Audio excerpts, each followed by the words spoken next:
Guys, hi guys, hello viewers, hello subscribers, hello sa mga gusto makapanood to. Sasabihin ko sa inyo, pag nawawala internet niyo, signal, ibig sabihin po guys at viewers at subscribers at mga nanonood dyan, may nagda-download, pag may nagda-download, mawawala talaga signal ninyo.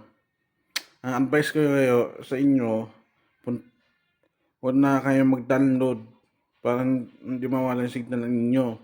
Pangalawa,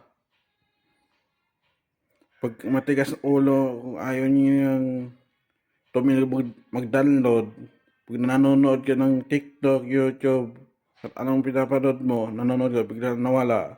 Dahil na nagda-download sila, ito gawin nyo.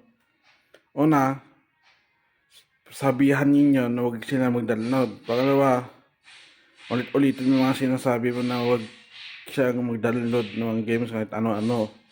Punta lang sila sa area at doon sa magpa-download.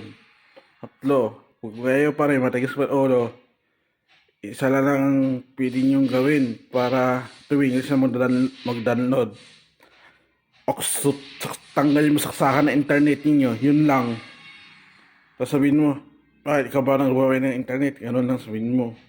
Kung apat, kung ayaw pa rin, sinaksak niya pa rin, kunin mo saksakan niya, itagom, ikaw lang nakakaalam, yun. Tapos kung ayaw pa rin tumingin mo na mag-download, nakakita niya sa mga tinaga, isang mag-away na lang kayo. Yun lang ang paraanin. Pang-anim, mag-away na kayo. Suntukan, kung lalaki ang kapatid mo, magsuntukan kayo. Kung babae naman ang kapatid nyo, magsampalan kayo. Ganun lang.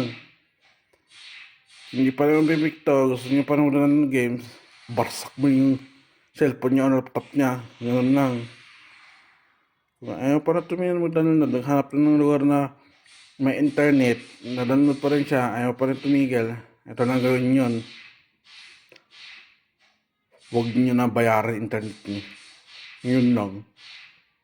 Ako pinakalas na alas niya. Pero pag binayaran niya, tingin mo,